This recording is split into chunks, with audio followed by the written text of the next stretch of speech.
భయం మంచిది కాదు. మనిషిని భయంతో బ్రతకండి అని చెప్పకూడదు. కానీ పెద్దల పట్ల భయంతో ఉండండి, శాస్త్రం పట్ల భయంతో ఉండండి, ధర్మం పట్ల భయంతో ఉండండి, దైవం పట్ల భయంతో ఉండండి, గురువుల పట్ల భయంతో ఉండండి.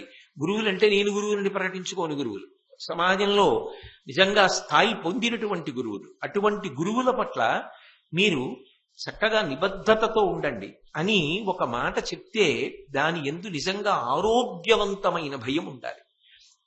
ఆ భయం ఉండడం ఆరోగ్యవంతం. ఎందుకని అంటే నేను ఈ పని చేస్తే పరమేశ్వరుడు అంగీకరిస్తాడా, భగవంతుడు ఒప్పుకుంటాడా, మా గురువు గారికి తెలిస్తే ఒప్పుకుంటారా, నీ చెయ్యొచ్చా ఇలాంటి పని అని భయపడి మానేశాడు. ఇప్పుడు పిరికివాడంటారా మీరు? కాదు, అది ఆరోగ్యవంతమైన భయం. ఆ భయం ఎక్కడుంటుందో అటువంటి వాడు వృద్ధిలోకి వస్తాడు. దుర్యోధన, ఇవాళ నీ యందు ఉన్నటువంటి చాలా పెద్ద లోపం ఏమిటంటే నీకు అసలు అటువంటి భయం లేదు. మహాభారతంలో భీష్మాచార్యుల వారి యొక్క ధర్మ ప్రబోధం పరమాద్భుతంగా ఉంటుంది. నేను పూర్వం కూడా మీతో మనవి చేసి ఉన్నాను. అసలు మహాభారతానికి పంచమ వేదము యొక్క స్థాయి కలిగింది అంటే అందులో అనేకమైనటువంటి ధర్మములు చెప్పినటువంటి కారణం చేత. అది శాంతి పర్వంలో చెప్పాడు, అనుశాసనిక పర్వంలో చెప్పాడు. అది కాకుండా దానికి ముందు కూడా ఎక్కడెక్కడ అవసరమైతే అక్కడక్కడ ధృతరాష్ట్రుడికి దుర్యోధనుడికి ఆయన హితబోధ చేస్తూనే ఉంటాడు. ఆ హితబోధ చెయ్యడం ద్వారా అసలు యుద్ధం వరకు వెళ్లకుండా తన కర్తవ్యాన్ని తాను నిర్వర్తించాడు. అంటే తన చెయ్యి దాటిపోయి ఎంత చెప్పినా విననటువంటి మూర్ఖులు ధృతరాష్ట్రుడు దుర్యోధనుడు అయినప్పుడు ఇక తాను చెయ్యగలిగినది ఏముంటుంది? కానీ వాళ్ళు వినలేదు అని చెప్పడం మాత్రం మానేసిన వాడు కాడు.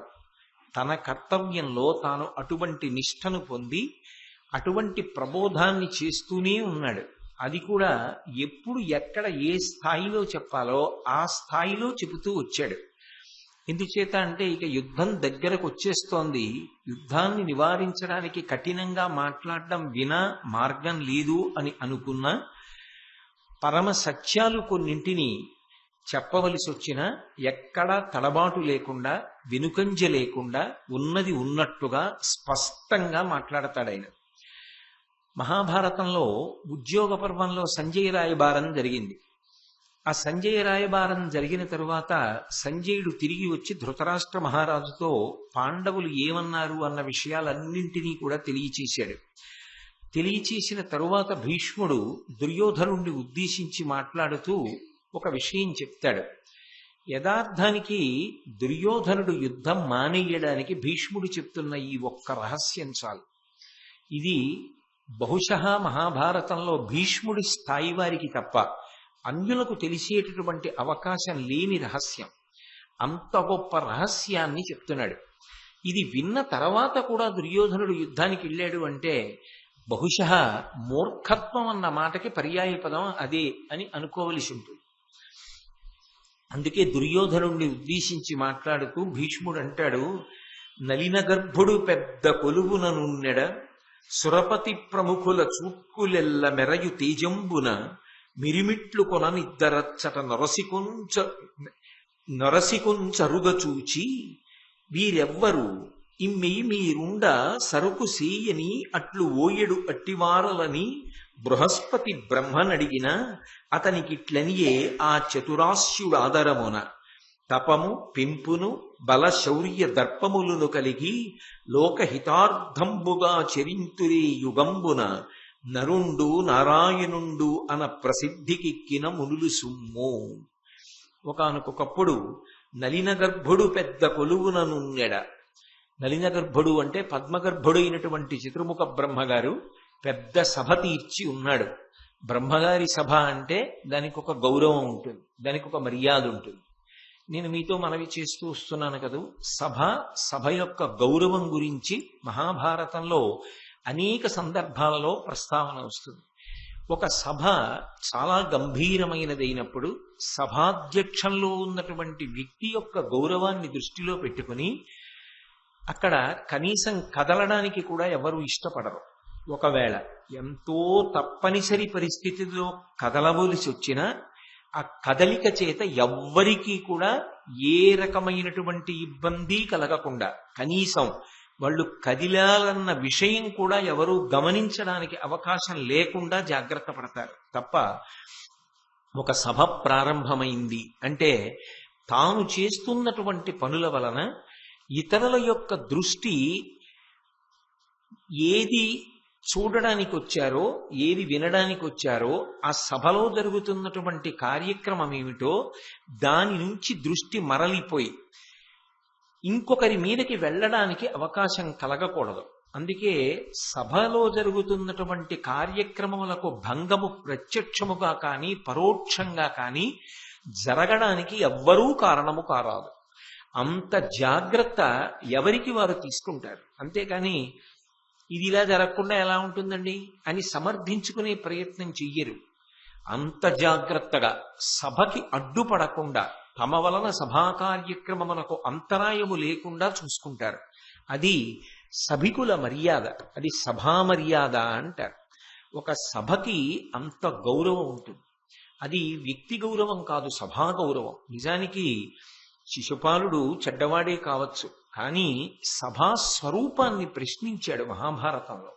అంతవరకు మాత్రం ఆయన మంచి పని చేశాడనే చెప్పవలసి ఉంటుంది. కాబట్టి బ్రహ్మగారు అధ్యక్షంలో ఉన్నారు. బ్రహ్మగారు అధ్యక్షంలో ఉండి సభ నడుస్తోంది. అది ఎవరో 10 మందో 15 మందో కూర్చున్న సభ కాదు. నలిన గర్భుడు పెద్ద కొలువుననున్నడ చాలా పెద్ద సభ నడుస్తోంది. అందులో సురపతి ప్రముఖుల చూక్కులెల్ల మెరయు తేజంబున దేవేంద్రుడు మొదలైనటువంటి వాళ్ళందరూ కూడా కూర్చునుండగా, అంటే ఆ సభ ఎంత ముఖ్యమైనటువంటిదో, ఎంత ప్రధానమైన విషయము అక్కడ చర్చ జరుగుతోందో గమనించవచ్చు. అటువంటిది జరుగుతుండగా మిరిమిట్లు కొననిద్దరచ్చట ఒరసికొంచరుగచూచి, విశేషమైనటువంటి కాంతి కలిగినటువంటి వాళ్ళు ఇద్దరు సభలోంచి బ్రహ్మగారినే ఉరుసుకుంటూ వెడుతున్నారా, ఆయన్ని తగులుతూ వెడుతున్నారా అన్నట్టుగా వెళ్ళారు. కానీ వాళ్ళెవరు అన్నది గమనించలేకపోయారు. ఎవరు ఎందుకు గమనించలేకపోయారు అంటే దేవగురువు కూడా గమనించలేకపోయాడు. ఎందుకు గమనించలేకపోయాడంటే వాళ్ళ శరీరముల యొక్క కాంతి ఎలా ఉంది. ఆ కాంతి కళ్ళు బైర్లు కొమ్మేటట్టుగా చేస్తోంది. దాని వలన వాళ్ళెవరో స్పష్టంగా తెలియలేదు. కానీ అది సభా మర్యాదకు అంతరాయం కదా. అంత గొప్ప సభ జరుగుతుంటే అది లక్ష్యమంటారా నిర్లక్ష్యమంటారా?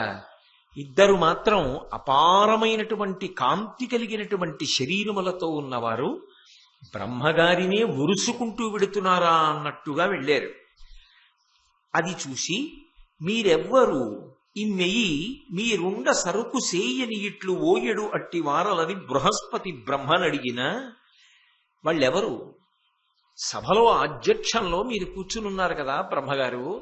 మీరు కూర్చునుండగా, ఇంత పవిత్రమైన సభ నడుస్తూ ఉండగా, ఇంత గంభీరమైన సభలో మధ్యలో లేచి ఎవరు అలా వెళ్ళింది? ఎవరు అంత కాంతివంతమైన శరీరములతో కదిలి సభ యొక్క దృష్టినంతా పాడు చేసిన వారు? మీరు అధ్యక్షంలో ఉండి ఉపేక్షించకూడదు కదా అని బ్రహ్మను అనడు కదా బృహస్పతి.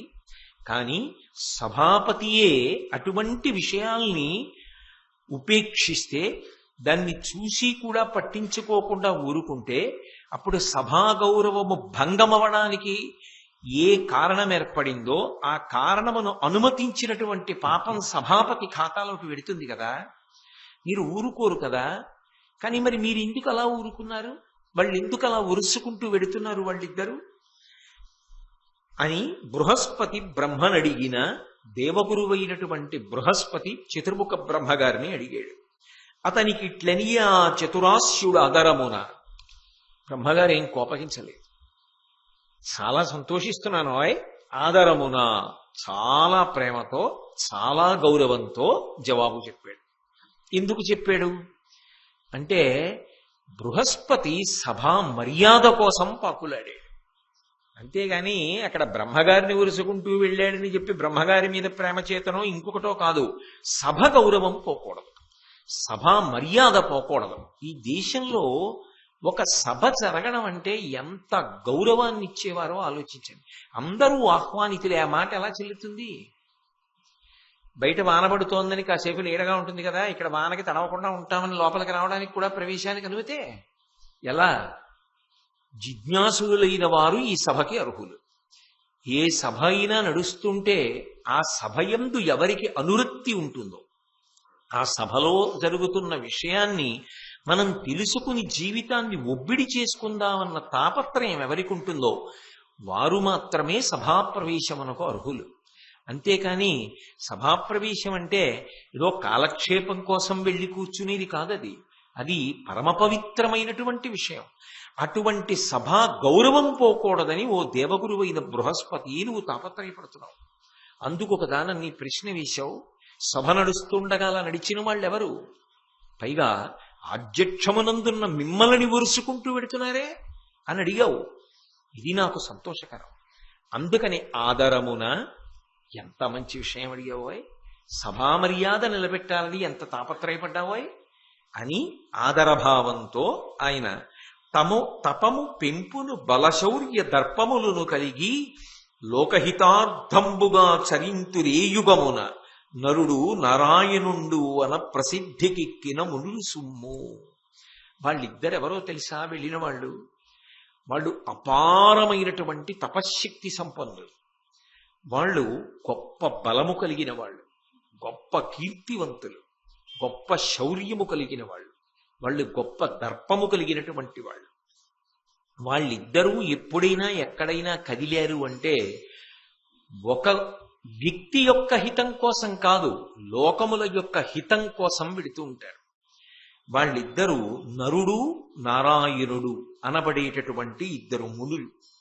వాళ్ళిద్దరూ సమస్త లోకములకు కూడా గొప్ప ప్రయోజనాన్ని చేకూరుస్తూ ఉంటారు. అందుకే వాళ్ళు కదిలేరు అంటే దాని వెనక ఏదో లోకహితం ఉంది, అందుకు ఎడుతూ ఉంటారు వాళ్ళు. అందుకే నేను ఉపేక్షించాను, అందుకు ఊరుకున్నాను తప్ప అది సభాభంగం చేయడం కోసం, సభా మర్యాద తెలియక, సభ గౌరవం తెలియక ఇచ్చ వచ్చినట్టుగా సభ జరుగుతోంది అంటే చాలా చౌకుబారు విషయం కింద తీసుకుని నడిచేటటువంటి వాళ్ళు కారు. వాళ్ళు లోకమర్యాద తెలిసిన వాళ్ళు, లోకము యొక్క హితమును అపేక్షించేవాళ్ళు. అటువంటి వాళ్ళు, అందుకే వాళ్ళ శరీరములు అంత కాంతివంతములు. వాళ్ళు నరుడు నారాయణుడు అనబడేటటువంటి మునులు. ఒకప్పుడు అడిగావు కాబట్టి చెప్తున్నాను, దేవగురువైన బృహస్పతి ఇంద్రుడు వాళ్ళిద్దరినీ ప్రార్థన చేశాడు. శత్రువుల వలన చాలా ఇబ్బంది కలుగుతోంది, ధర్మాన్ని కాపాడడానికి మీరిరువురు నాకు ఉపకరించి ఈ శత్రు బాధని పోగొట్టండి అని ఆయన అలా అడిగితే, ఇంద్రుడు అడిగినప్పుడు ఈ నరుడు నారాయణుడు పౌలోములు కాలకేయులు అనబడేటటువంటి దైత్యులందరినీ కూడా వాళ్ళిద్దరూ వెళ్ళి సంహరించారు. యథార్థమైన మాట చెప్పనా, అది ఒక్కటే తేజస్సు. ఆ ఒక్క తేజస్సు రెండుగా మారుతూ ఉంటుంది. మారినప్పుడు ఒకడు నరుడు ఒకడు నారాయణుడు అని పిలువబడతారు తప్ప యథార్థమునకు రెండూ కాంతి స్వరూపములే. తత్వతః రెండూ సమాన ధర్మములు కలిగినవి. ఒక దీపపు ప్రమిదలో రెండు ఒత్తులు వెలుగుతున్నాయనుకోండి, చూడడానికి రెండు జ్యోతులు వెలుగుతున్నట్లు కనపడుతుంది. కానీ తత్వమునందు ఆ రెండు జ్యోతులకి ఏమైనా తేడా ఉందా? ఏమీ లేదు. రెండు జ్యోతుల యొక్క ధర్మము సమానముగా ఉంటుంది. రెండు దీపములుగా కనపడిన, రెండు జ్యోతులుగా వెలుగుతున్న తత్వము చేత ఆ రెండూ ఒక్కటిగానే ప్రకాశిస్తున్నట్టుగా యథార్థమునకు వాళ్ళిద్దరూ ఒకటే కాంతి స్వరూపం. కానీ వాళ్ళు రెండుగా విభాగమవుతూ ఉంటారు. అయి లోకముల యొక్క హితాన్ని సాధిస్తూ ఉంటారు.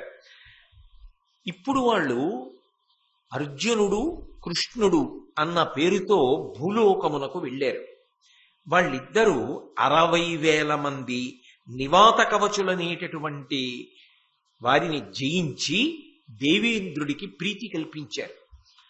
వాళ్ళిద్దరూ 60,000 మందిని జయించారు. అంటే వాళ్ళ శక్తి ఎటువంటిదో నువ్వు ఆలోచించు. ఇప్పుడు కలియుగంలో అప్పుడు ద్వాపర యుగంలో వాళ్ళు ఒక అద్భుతాన్ని సాధించబోతున్నారు. ధర్మాన్ని సంరక్షించడం కోసం, అధర్మాన్ని మట్టుపెట్టడం కోసం కురుక్షేత్రం భూమి యందు జరిగేటటువంటి ఒక మహాయుద్ధంలో ఇందులో ఒక వెలుగు నారాయణుడన్న పేరు కలిగినటువంటి వాడు కృష్ణుడై సారథి అవుతాడు. రెండవ వాడు నరుడు అర్జునుడన్న పేరుతో రథికుడవుతాడు. ఒక ఆయన రథంలో కూర్చుని ధనస్సు పట్టుకుని బాణములను ప్రయోగిస్తాడు. ఒక ఆయన రథాన్ని నడుపుతాడు.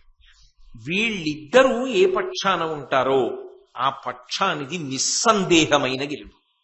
ఎందుకని అంటే అక్కడ ధర్మం ఉన్నది అని గుర్తు. ఎక్కడ ధర్మం ఉన్నదో అక్కడ వాళ్ళిద్దరు ఉంటారు. వాళ్ళిద్దరూ ఎక్కడికి వెళ్ళి అలా నిలబడ్డారో అక్కడ లోకములన్నీ కట్టకట్టుకుని వచ్చి ఎదురుగా నిలబడినా వాళ్ళని గెలవడం సాధ్యం కాదు. ఇది ఎంతవరకు ఉంటుంది అంటే సాక్షాత్ హరుడైనా సరే వాళ్ళిద్దరూ అలా బయలుదేరితే ధర్మ సంస్థాపనార్థం వాళ్ళిద్దరు అలా యుద్ధానికి వెడితే వెళ్ళి గెలవలేడు. ఎవరు? హరుడు కూడా. అంటే ఇక వాళ్ళ తేజస్సులు ఎటువంటివో, వాళ్ళ పరాక్రమం ఎటువంటిదో, వాళ్ళు ఎంత లోక రక్షణ కొరకు దీక్ష వహించి ఉంటారో నువ్వు ఆలోచించవచ్చు. ఇప్పుడు వాళ్ళిద్దరూ భూమి మీదకి వెడుతున్నారు. భూమి మీద ధర్మ సంస్థాపన చెయ్యవలసిన అవసరం వచ్చింది. అధర్మాత్ములందరూ కట్టకట్టుకుని కురుక్షేత్ర సంగ్రామ భూమికి వెడుతున్నారు. వాళ్ళిద్దరిటు నిలబడతారో అటే చెయ్యం అని ఆనాడు దేవసభలో బ్రహ్మగారి సభలో చెప్పుకున్నారు. సాక్షాత్ బ్రహ్మగారే బృహస్పతితో చెప్పిన మాట. కాబట్టి ఆ నరుడు నారాయణుడు ఇవాళ అర్జునుడు కృష్ణుడుగా ఉన్నారు. వాళ్ళిద్దరూ రథాన్ని అధిరోహించి కురుక్షేత్ర యుద్ధభూమిలో పాండవ పక్షాన యుద్ధం చేస్తారు. ఎందుకని అంటే అర్జునుడు పాండవులలో అంతర్భాగం, కృష్ణుడు సారథిగా నిలబడతాడు. ఇంకా నీకు ఆశ ఉందా దుర్యోధన? ఇంకా గెలుస్తానని ఆశ ఉందా? గెలవగలనని అనుకుంటున్నావా? ఇంకా దేనికి యుద్ధం చేద్దామని ఆశపడుతున్నావు? ఇప్పటికైనా నీ బుద్ధి మరల్చుకోవా? ఈ కర్ణుడు లాంటి వాళ్ళందరూ గెలుస్తారని ఎలా అనుకుంటున్నావు? కాబట్టి నా మాట విను. ఇప్పటికైనా నేను చెప్పినటువంటి పరమ సత్యాన్ని దృష్టిలో పెట్టుకుని యుద్ధాన్ని విరమించు. అంత గొప్ప తేజోమూర్తులు నీ సోదరులు, వాళ్ళని పిలిచి సంధి చేసుకుని రాజ్య విభాగం చేసి వాళ్ళకి ఇవ్వవలసిన రాజ్యం వాళ్ళకిచ్చి వాళ్లతో ప్రేమతో కలిసి జీవనం చెయ్యి. మదినా మాటకొకింతయు బెదరవు అకార్యంబునందు ప్రియము కలిగి ఉండుదు. కౌరవులకు కాలము తిరియో కాకిట్టి గర్వితుని ఏమందున్. ఓ దుర్యోధన, నీ ఎందు ప్రధానమైనటువంటి అవగుణములు కొన్ని ఉన్నాయి. ఎవరు చెప్తున్నారు? భీష్ముడు మాట్లాడుతున్నాడు. భీష్ముడు మాట్లాడుతున్నాడు అన్న మాటకు అర్థం ఏంటంటే ఆయన ఏవి అవగుణములు సర్వనాశనమైపోవడానికి కారణములని దుర్యోధనుడిని ఉద్దేశించి చెప్తున్నాడో అవి జరిగిన కథ అని మనం అనుకోకూడదు. దానికి భారతానికి పంచమవేద స్థాయిని కల్పించిన మహాపురుషుడు భీష్ముడు. ఆయన చెప్తున్నాడు అంటే అటువంటి అవగుణములు మన యందేమైనా ఉన్నాయా అన్నది పరిశీలించుకోవాలి. మదినా మాటకొకింతయు బెదరవు. పెద్దలైనటువంటి వారు దాని జోలికి వెళ్ళకు, అది మంచిది కాదు అని చెప్తే దాని జోలికి వెళ్లకుండా ఉండడానికి మనసులో ఒక భయం ఉండాలి. భయం మంచిది కాదు. మనిషిని భయంతో బ్రతకండి అని చెప్పకూడదు. కానీ పెద్దల పట్ల భయంతో ఉండండి, శాస్త్రం పట్ల భయంతో ఉండండి, ధర్మం పట్ల భయంతో ఉండండి, దైవం పట్ల భయంతో ఉండండి, గురువుల పట్ల భయంతో ఉండండి. గురువులంటే నేను గురువులని ప్రకటించుకోని గురువులు, సమాజంలో నిజంగా స్థాయి పొందినటువంటి గురువులు, అటువంటి గురువుల పట్ల మీరు చక్కగా నిబద్ధతతో ఉండండి అని ఒక మాట చెప్తే దాని యందు నిజంగా ఆరోగ్యవంతమైన భయం ఉండాలి. ఆ భయం ఉండడం ఆరోగ్యవంతం. ఎందుకని అంటే నేను ఈ పని చేస్తే పరమేశ్వరుడు అంగీకరిస్తాడా? భగవంతుడు ఒప్పుకుంటాడా? మా గురువు గారికి తెలిస్తే ఒప్పుకుంటారా? నీ చెయ్యొచ్చా ఇలాంటి పని అని భయపడి మానేశాడు. ఇప్పుడు పిరికివాడంటారా మీరు? కాదు, అది ఆరోగ్యవంతమైన భయం. ఆ భయం ఎక్కడుంటుందో అటువంటి వాడు వృద్ధిలోకి వస్తాడు. దుర్యోధన, ఇవాళ నీ యందు ఉన్నటువంటి చాలా పెద్ద లోపం ఏమిటంటే నీకు అసలు అటువంటి భయం లేదు. కంచి కామకోటి పీఠాధిపత్యం వహించిన మహాపురుషులు చంద్రశేఖరేంద్ర సరస్వతి స్వామివారు 13వ సంవత్సరంలో సన్యాసాశ్రమ స్వీకారం చేసినటువంటి తొలినాళ్లలో చేతిలో ఎప్పుడూ సత్యదండాన్ని పట్టుకుని ఉండాలి అనేటటువంటి ధర్మం పట్ల కించిత్ విస్మరణ పొందుతూ ఉండేవారు. అలవాటు లేని పని కదూ, అందుకని దండం చేత్తో పట్టుకోకుండా ఎక్కడో పెట్టి మరిచిపోయి వెళుతూ ఉండేవారు. ఒకసారి ఆయనకి పాఠం చెప్పేటటువంటి పండితుల్లో, అప్పటికింకా ఆయనకి వేదాంత శాస్త్ర జ్ఞానం లేదుగా, అందుకని పాఠం చెప్తుండేవారు ఒక ఆయన ఒక మాట అన్నారు, మీరు లబ్ధప్రతిష్ఠులైన తరువాత నేను మీకు ఈ మాట చెప్పినందుకు సాష్టాంగపడి క్షమాపణ కోరుతాను. కానీ ఇప్పటికి పీఠ గౌరవాన్ని దృష్టిలో పెట్టుకుని చెప్పక తప్పట్లేదు. మీ శరీరంలో అంతర్భాగం లాంటిది సత్యదండం, మీరు దాన్ని అలా విడిచిపెట్టి వెళ్ళకూడదు, దాన్ని పట్టుకెళ్ళడం నేర్చుకోండి అన్నారు. ఆయన మరునాడు ఎందుకో స్వామివారు విశ్రాంతి తీసుకుంటున్న కుటీరంలోకి వెళ్ళి చూసేటప్పటికీ ఓ గుడ్డ పెట్టి గట్టిగా నడువుకి సత్యదండం కట్టుకుని ఉన్నారు. అదేమిటి అలా కట్టుకున్నారన్నారు. నిన్న మీరే కదా చెప్పారు ఎట్టి పరిస్థితుల్లో సత్యదండాన్ని వదిలిపెట్టకూడదని. నాకు కొత్త కదా, అలవాటు లేదు కదా ఈ ఆశ్రమం, మరిచిపోతున్నాను. అలా మరిచిపోకుండా ఎప్పుడూ నాతో ఉండడానికి, అలవాటుగా ఉండడానికి విశ్రాంతి తీసుకుంటున్నప్పుడు కూడా ఒంటికి కట్టేసుకున్నానన్నారు. ఎంత మాట వినే లక్షణం, ఎంత ఆరోగ్యవంతమైన భయం!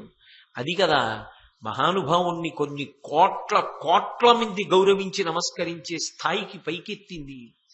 పెద్దల పట్ల వినయం, పెద్దల పట్ల గౌరవం, అసలు దేని పట్లనైనా ఓ మర్యాద ఉండడం మనిషి జీవితంలో వృద్ధిలోకి రావడానికి కారణం. అంతేకాని అన్నిటిలోనూ నేను సర్వతంత్ర స్వతంత్రుణ్ణి, నాకు వాడు చెప్పడం ఏమిటి అని చెప్పి అహంకారానికి పోతే నాకన్నా తెలిసిన్నవాడెవరు, నాకు ఆయన చెప్పడం ఏమిటి, అసలు ఆయన చెప్పవలసిన అవసరం నాకేమిటి, నీ చెప్పింది ఆయన వినాలి కానీ అన్న భావనే మనసులో పాతుకుపోయి ఉందనుకోండి, అప్పుడు ఆ వ్యక్తి వృద్ధిలోకి వస్తాడు అనడం సర్వకల్ల.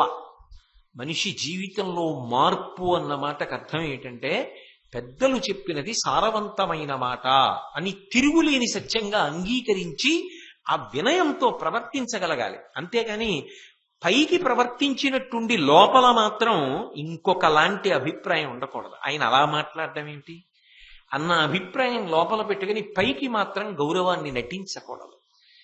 అది ఎప్పుడూ గౌరవంగానే లోపల నిలబడితే అది విన్నదానికి సార్థకత.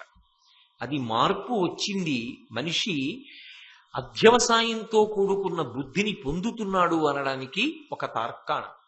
అది లేనప్పుడు ఎన్ని విన్నా, ఎన్నాళ్ళు పక్కనున్నా ఉపయోగం ఏముంటుంది? కాబట్టి దుర్యోధన నీ యందు ఇది ప్రధానమైనటువంటి దోషం.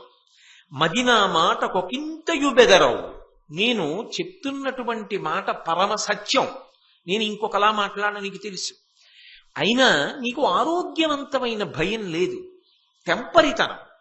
వాళ్ళిద్దరూ నారాయణుడు నరుడు అయినా సరే నన్నేం చేస్తారు, నేను వాళ్ళని చంపేస్తానంటావు తప్ప ఎందుకు ఈ యుద్ధం, ఇంతమందిని ఎందుకు బలిపీఠం మీదకి ఎక్కించడం? నా చేతిలో ఒక పరిష్కారం ఉండగా ఆ పరిష్కారాన్ని విడిచిపెట్టి యుద్ధానికి వెళ్ళడం ఏమిటి అన్న ఆలోచన నీకు రాదు. ఇది చాలా ప్రమాదకరమైన పోకడ సుమా. ఈ ఆరోగ్యవంతమైన భయం లేని వ్యక్తి ఎవరుంటాడో వాడొక్కడే కాదు, వాడితో పాటు చాలా మంది వెళ్ళిపోతారు. కళత్రాణిచ సౌమ్యాని మిత్రవర్గం స్తథైవచ యదీచ్ఛసి చిరంభోక్తం మాధారామ విప్రియం అంటాడు మారీచుడు రామాయణంలో. నువ్వు ఒక్కడివే వెళ్ళిపోవు రావణ, నువ్వు, నీ భార్యలు, నీ బిడ్డలు, నీ సైన్యం, నీ దేశం, నీతో ఉన్న ప్రజలు అందరూ వెళ్ళిపోతారు. ఎందుకని కాంచల లంకకి అధిపతివి కనుక నీతో ఉన్న వాళ్ళందరూ కూడా వెళ్ళిపోతారు. తన వెనక ఎంతమంది ఉన్నారో మనిషి అంత మర్యాదతో, అంత గౌరవంతో, అంత వినయంతో ఉండడం నేర్చుకోకపోతే వాడు కాదు పోయేది, వాడి వెనక ఉన్న వాళ్ళందరూ కూడా పోతారు. అందుకే ఎంతమందికి తాను ప్రాతినిధ్యం వహిస్తున్నాడో, ఎంతమందికి తాను నాయకత్వం వహిస్తున్నాడో, ఎంతమంది తన వెనక ఉన్నారో, ఎంతమంది తనని అనుసరిస్తారో అంత జాగ్రత్తగానూ తాను ఆలోచించగలగాలి, అంత జాగ్రత్తగానూ మార్గాన్ని నిర్దేశం చెయ్యగలగాలి. దానికి సంబంధించినటువంటి ఆరోగ్యవంతమైన భయము లోపల ఉండాలి. అది నీకు లేకపోతే నువ్వు ఒక్కడివే కాదు మడిసిపోయేది. నీ వలన రేపొద్దున్న 11 అక్షోహిణీల సైన్యం నశించిపోతుంది. ఏమనుకుంటున్నావు? కాబట్టి నీకు భయం లేకపోవడం గొప్ప అనుకుంటున్నావు, ప్రమాదం. చీల్చి చెడ్డాడి చెప్పాడు. ఒక తాతగా, ఒక గురువుగా, ఒక విజ్ఞుడిగా ఎక్కడ దాపరికం లేకుండా కుండ బద్దల కొట్టి మాట్లాడాడు భీష్ముడు. చాలా మంది తెలియక ఒక మాట అంటుంటారు, నిజంగా భీష్ముడు తలుచుకుంటే యుద్ధం ఆగదా అండి? జనమేజయుడు కూడా అడగల ప్రారంభంలోనే. తన వంతు కర్తవ్యాన్ని తాను నిర్వర్తించాడు. అది ధర్మపరాయణుల గొప్పతనం. వినకపోతే వాడి కర్మ.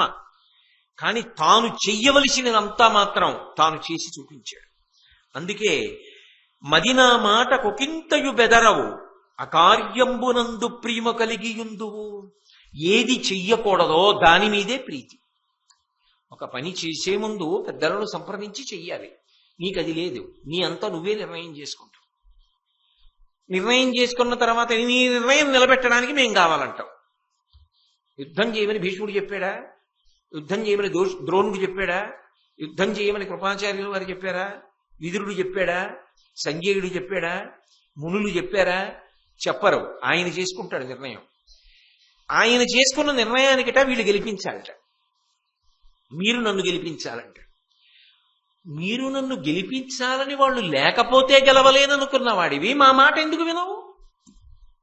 మరి మా మీద ఆధారపడిన వాడివి, మా పెద్దరికం మీద ఆధారపడిన వాడివి, మమ్మల్ని సంప్రదించవలసిన అవసరం లేదా? ముందు చెప్పవలసిన అవసరం ఉండదా? అంటే నిర్ణయం నీది, సమర్థించవలసిన అవసరం మాదా? నీకు గెలుపు తెచ్చిపెట్టడం మా వంతా? ఏమిటి నీ నడవడి? ఇలా ఉండొచ్చా? ఒక్క దుర్యోధనుడికని మీరు అనుకోకండి. ఆత్మ వివేచన చేసుకుని నిష్పక్షపాతంగా అలా మనం ఉంటున్నామా?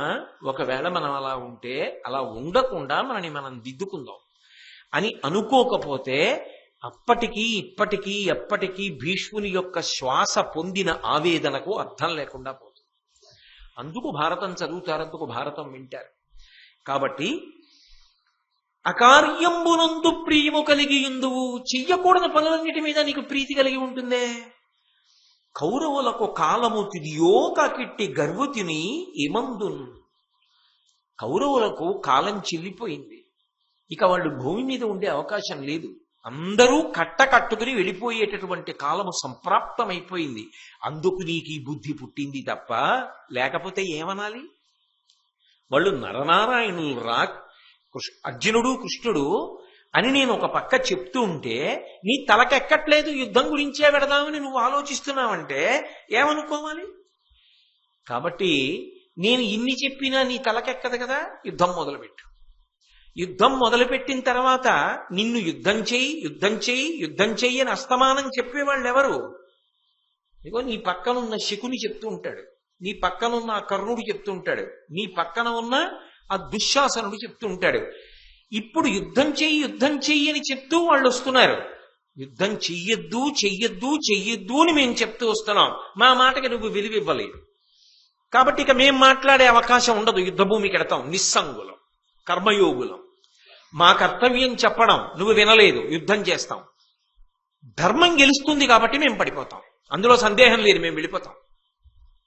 వెళ్ళిపోయినప్పుడు నీకు ఈ యుద్ధం చేయమని చెప్పిన వాళ్ళు చెప్పే వార్తలు ఏమిటో తెలుసా? యుద్ధం నుంచి ఎంత నిర్మోహమాటంగా మాట్లాడుతున్నాడో చూడండి. ఎక్కడ భీష్ముడు చెప్పలేదని మీరు చెప్పగలరా?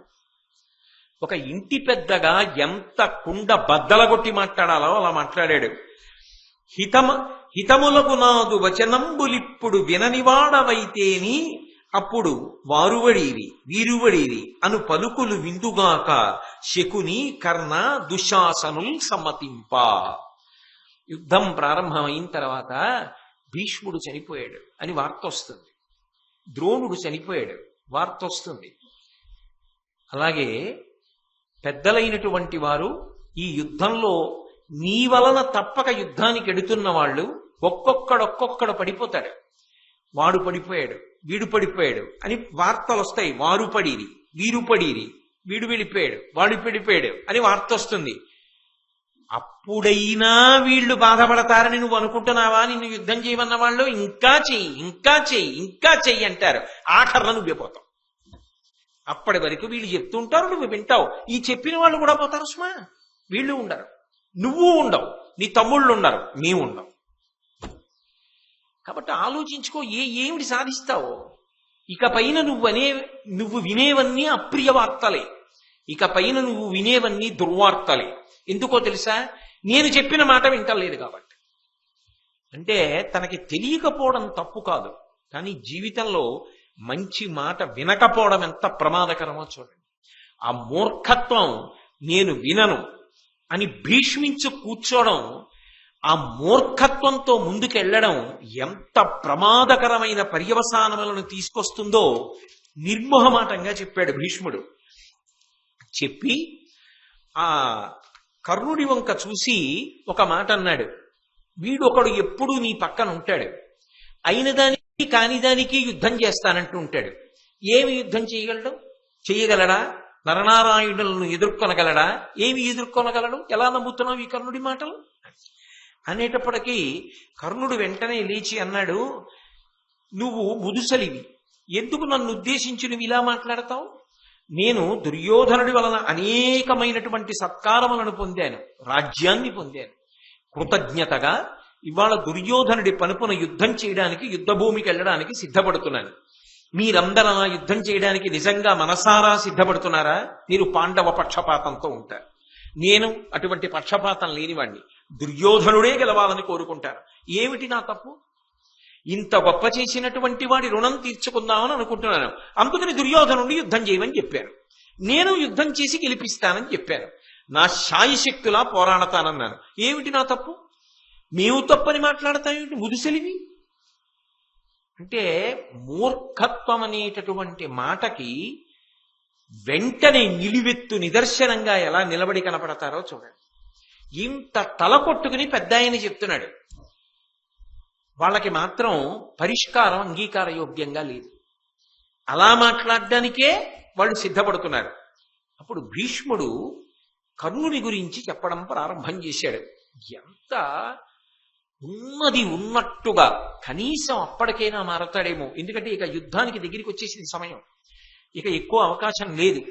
ఎందుకంటే శ్రీకృష్ణ రాయబారంతో సరి, ఇంకా తర్వాత ఎవరి ప్రయత్నాలు వాళ్ళవి. అందుకే భాష ఎందు కించిత్ కాఠిన్యాన్ని పెంచి మాట్లాడుతున్నాడు. వద్దన్న పని చేస్తున్న మనవణ్ణి శాసించవలసి వస్తే ఎలా మాట్లాడాలో అలాగే మాట్లాడుతున్నాడు. కాబట్టి ఒకటనైనను వారి ఎందొకరిలోని చిదురపాలును పోలండు, సిగ్గులేక పాండవుల గెల్తునేనని పలుకుచుండు, వీరి రజ్జులు తులువలు విండ్రు తగిలి. భీష్ముడు ఇటువంటి భాష వాడాడు అంటే ఎంత మనసు చీకాకెత్తిపోయి మాట్లాడుతున్నాడో చూడండి. ఒకటనైనను వారి ఎందొకరిలోని చిదురపాలును పోలండు. ఈ కర్ణుడున్నాడే, ఆ పాండవులలో ఎవరికి కూడా ఒక తునకంత కూడా సరిపోడు. సగం పావువంతో కాదు, ధర్మరాజుతో, భీముడితో, అర్జునుడితో, నకులుడితో, సహదేవుడితో, 5గురిలో కూడా ఎవరితో పోల్చి చెప్పినప్పటికీ వాళ్ళ పరాక్రమంలో ఒక తునకకి సరిపోడు. తునక అంటే ఓ నువ్వు గింజంతా అనుకోండి, అంతకి కూడా చాలడం.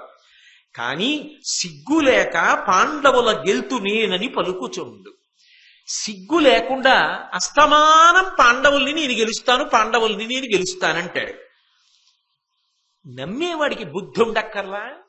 వీడు అన్నాడే అనుకోండి, ఎన్ని మాటలు గెలిచాడు వీడు యుద్ధంలో వెళ్ళి? గెలిచాడా ఎప్పుడైనా అర్జునుణ్ణి? ఎన్ని మాటలు అవకాశం వచ్చింది, ఎన్ని మాటలు యుద్ధానికి వెళ్ళాడు?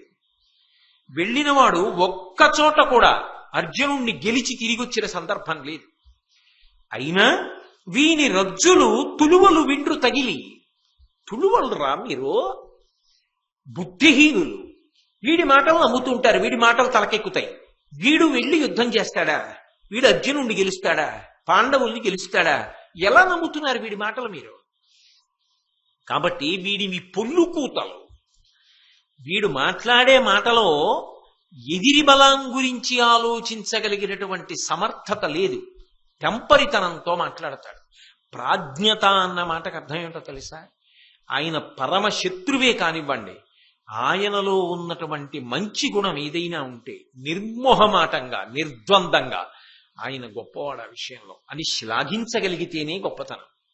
శ్రీరామాయణం సుందరకాండలో హనుమ రావణాసురుణ్ణి చూడ్డానికి వెళ్ళారు.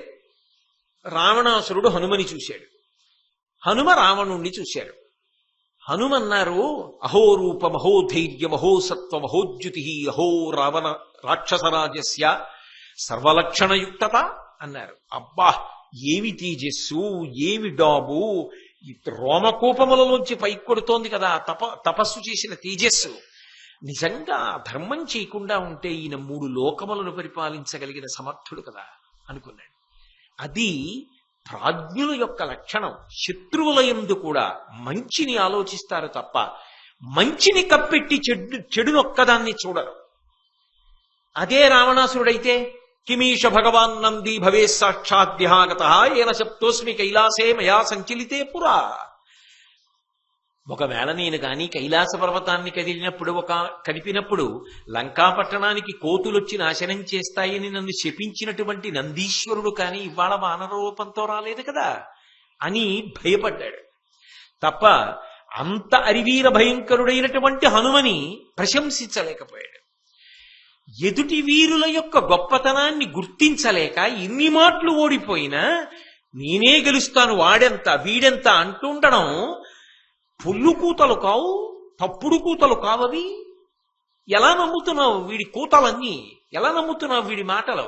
ఒక్కనాడు గెలిచి చూపించాడానికి ఎప్పుడైనా?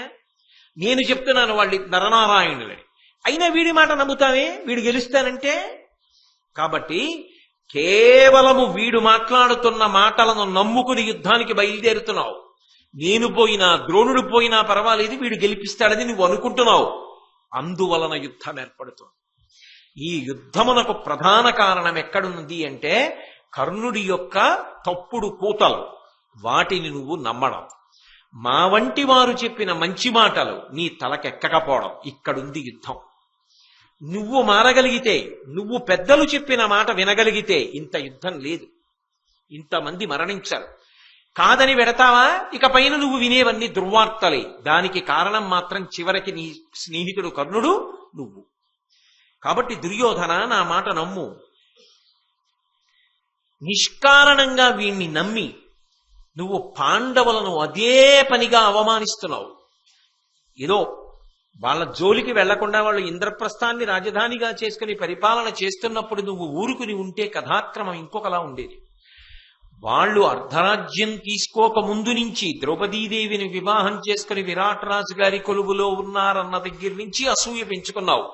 అప్పుడు ఈ కర్ణుడే బయలుదేరి యుద్ధానికి వెళ్ళి ద్రుపదుడి నుంచి వాళ్ళని వేరు చేసి తీసుకొస్తానన్నాడు.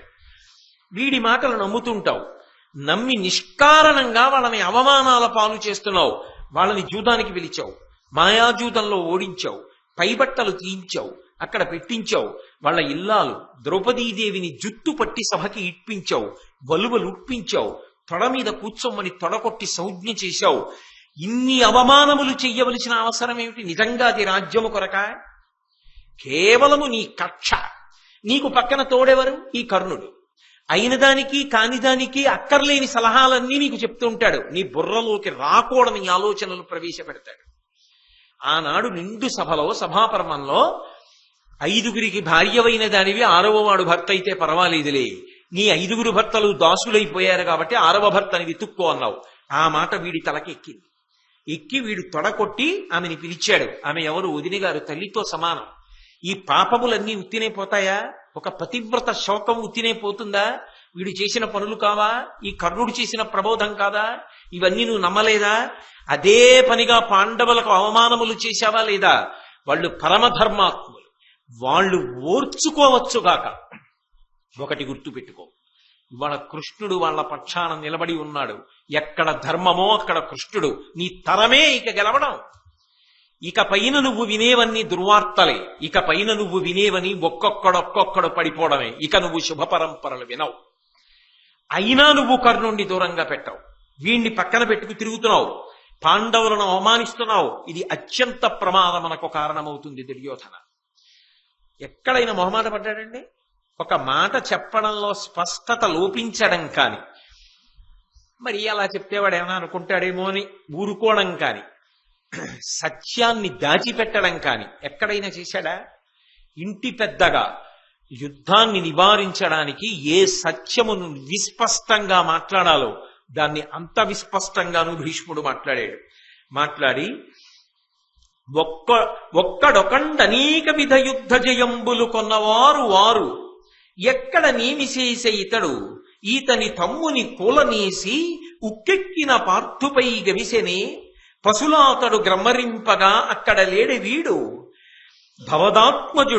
భవదాత్మజు కోల్పడే యుద్ధ ఘోషయాత్రలో. నిర్మోహమాటంగా చెప్పాడు. ఒక్కడొకండనీక విధ యుద్ధ జయంబులు కొన్నవారు వారు. పాండవులు ఎక్కడికి వెళ్ళినా యుద్ధాల్లో గెలిచినటువంటి వాళ్ళు. ఒక్క సహదేవుడు వెళ్ళినా, ఒక్క నకులుడు వెళ్ళినా, దిగ్విజయ యాత్రకు వెళ్ళినప్పుడు వెళ్ళలా? మరి భీముడు ఒకవైపు, అర్జునుడు ఒకవైపు, నకుల సహదేవులు ఒకవైపు అలా వెళ్ళలా? వెళ్ళినప్పుడు వాళ్ళు ఎక్కడైనా ఓడిపోయారా? వాళ్ళు వెళ్ళిన వైపల్లా వాళ్ళు గెలిచారు. వాళ్ళకి ఓటమి తెలియదు. వాళ్ళు అంత గొప్ప గొప్ప విజయములను సాధించిన వారు. ఎక్కడ నేమి చేసే ఇతడు, వీడేం చేశాడు ఈ కర్ణుడు? ఎక్కడికి వెళ్ళి గెలిచాడు చెప్పు నాకు. వీడు గెలిచిందేం లేదు. ఈతని తమ్ముని కూలనేసి ఉక్కెక్కిన పార్థుపై గవిసెనే. ఉత్తర గోగ్రహణం జరుగుతున్నప్పుడు ఇదే కర్ణుని యొక్క సోదరుడు సంగ్రామజిత్తు యుద్ధం చేస్తుంటే అర్జునుడు బాణములు వేసి కొట్టి చంపేశాడు. తన తమ్ముణ్ణి చంపేస్తే యుద్ధంలో అర్జునుణ్ణి ఓడించగలిగాడా? తన తమ్ముణ్ణి కనీసం కాపాడుకోగలిగాడా? ఉత్తర గోగ్రహణంలో తన తమ్ముణ్ణి చంపేస్తుంటే తమ్ముణ్ణి కాపాడుకోలేనివాడు, ఆవుల్ని కాపాడలేనివాడు, తనని తాను కాపాడుకోలేనివాడు, నిన్ను కాపాడనివాడు వీడు కురుక్షేత్రంలో అర్జునుడిని పడగొడతాడా? ఎలా నమ్ముతున్నావు వీడి మాటలో? కాబట్టి ఉక్కెక్కిన పార్థుపై గవిసెని పశులాతడు క్రమరింపగా అక్కడ లేడే వీడు. ఒక్కడే వచ్చాడు అర్జునుడు. సర్వసైన్యాలతో మనం వెళ్ళాం. అప్పుడు ఇదే మాట్లాడాడు. వస్తే రానివ్వండి, అర్జునుడైతే మరీ మంచిది, నా బాణాలతో పడగొట్టేస్తానన్నాడు. అర్జునుడు ఒక్కడే వచ్చాడు. వీడు కాదు, నువ్వున్నావు, సైన్యం ఉంది, నేను ఉన్నా, ద్రోణుడు ఉన్నాడు, అంతమంది ఉన్నారు. ఏం చేశాడు వీడు? ఏమైనా చేశాడా? వీడు ఏం చేయకపోతే పీడాపోయేది. వీడి తమ్ముడిని కాపాడుకున్నాడా? పోనీ సైన్యం మాట వదిలేవయా, ఏ ఆవుల్ని ఎత్తుకొద్దామని వెళ్ళామో ఆ ఆవులు వెనక్కి వెళ్ళిపోకుండా వీడు ఏమైనా కాపాడా? కనీసం ఆవులు వెనక్కి వెళ్ళిపోకుండా ఆవులు హస్తినాపురానికి తీసుకురాగలిగామయ్యా మనం?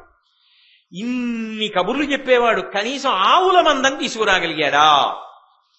ఈ ఒక్క మాట చాలదండి నిజంగా దుర్యోధనుడు మారాలంటే. అప్పటికైనా కర్ణుడి పరాక్రమం మీద అనుమానం రావద్దు. అరే తాతగారు చెప్పింది ఎంత సత్యం రా అన్న ఆలోచన రావాలి కదా. అలాగే పశులాతడు క్రమ్మరింపగా అక్కడ లేడే వీడు. ఆవుల్ని తీసుకుపోతున్నప్పుడు వీడు లేడా? అక్కడే ఉన్నాడుగా. మరి ఏం చేశాడు? భవదాత్మజు కోల్పడే ఘోషయాత్రలో. ఓ ధృతరాష్ట్ర మహారాజా, ఎన్ని జరుగుతున్నా చక్కగా అలా తలూపుతుంటావు, ఏం మాట్లాడవు. విదురుడన్ని మాట్లాడితే నీ కొడుకు నింద చేస్తుంటే కళ్ళు మూసుకుపోయి కూర్చున్నావు, నోరు మూసుకుపోయి కూర్చున్నావు. నీ కొడుకు ఘోషయాత్రలో ఓడిపోతే వీడేం చేశాడు? రక్షించాడా? మరి నీ కొడుకు ఎందుకు చెప్పావు? ఆ కర్ణుడితో కలిసి యుద్ధం ఏమిట్రా నీకని ఎందుకు మాట్లాడావు? చీల్చి చెండాడేశాడు. యుద్ధంలో కాదు, మాటలతో వాత పెట్టి మాట్లాడాడు. ఎందుకు మాట్లాడావు నీ కొడుకుతోటి? ఎలా నమ్ముతున్నావు రా కర్ణుడిని అడగమే?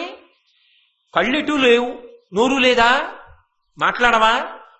విదురుణ్ణి నిందించినా మాట్లాడవా? అంత పుత్ర వ్యామోహమా? ఇలాగే ఉంటావా అన్న మాటలు అందులో అంతర్లీనములేనా? కాబట్టి భవదాత్మజు గోల్పడే ఘోషయాత్రలో, ఆనాడు ఘోషయాత్రలో చివరికి పాండవులు కదయా విడిపించి వీళ్ళని తీసుకొచ్చారు ఆ గంధర్వుడి దగ్గర నుంచి. ఈ కర్ణుడు ఏం చేయగలిగాడు? కాబట్టి అసలు పెద్ద దోషం ఎక్కడుందంటే ఈ కర్ణుడికి ఏ పని ఎప్పుడు చెయ్యాలో తెలియదు వాడికి. అసలు ఈ పని ఇప్పుడు చెయ్యాలి అన్న విషయం వాడికి తెలియదు. 2, ఇంకొక పెద్ద దోషం ఏమిటంటే పేలాపన. అలా ఏవి మాట్లాడకూడదో అవన్నీ మాట్లాడుతూ ఉంటాడు. తాను గొప్ప, ఇతరులు తక్కువ అని మాట్లాడుతుంటాడు. నిజానికి ఏమాత్రమూ శక్తి కలిగిన వాడు కాదు. పాండవులలో ఒక తునకకి సరిపోడు. అట్టహాసం మాటలంతే. ఇటువంటి వాణ్ణి నువ్వు నమ్ముకుని తిరుగుతున్నావు. ధృతరాష్ట్రుడా, నువ్వు ఊకొడుతూ ఉంటావు. నీ కొడుకు చెప్పిన వాటికి ఊ కొడతావు, కర్ణుడు చెప్పిన వాటికి ఊ కొడతావు. చివరికి మీ తండ్రి కొడుకు కలిసి చేసేదేమిటి? అందరినీ తీసుకెళ్లి బలిపీఠం ఎక్కిస్తారు. మీ ఇద్దరి మౌఢ్యానికి నువ్వు కొడుకుని కాదనవు, కొడుకు మా మాట వినడం. మీ ఇద్దరు వినరు. మీ ఇద్దరి మూర్ఖత్వానికి ఏమవుతుందంటే 11 అక్షోహిణీల సేన నశించిపోతుంది. ఓ 4 మిగిలితే గొప్ప. కాబట్టి ఇప్పటికైనా నా మాట విను.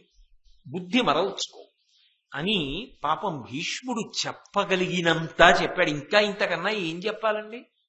అయినా దుర్యోధనుడు వినలేదు, కర్ణుడు వినలేదు, ధృతరాష్ట్రుడు వినలేదు. అయితే ఇక్కడ మీకు అనుమానం వస్తుంది, ఏమండి వినకపోతే భీష్ముడి చేతిలో ఆయుధాలు లేవా? మూర్ఖుడా నేను రాను యుద్ధానికి అనకూడదా?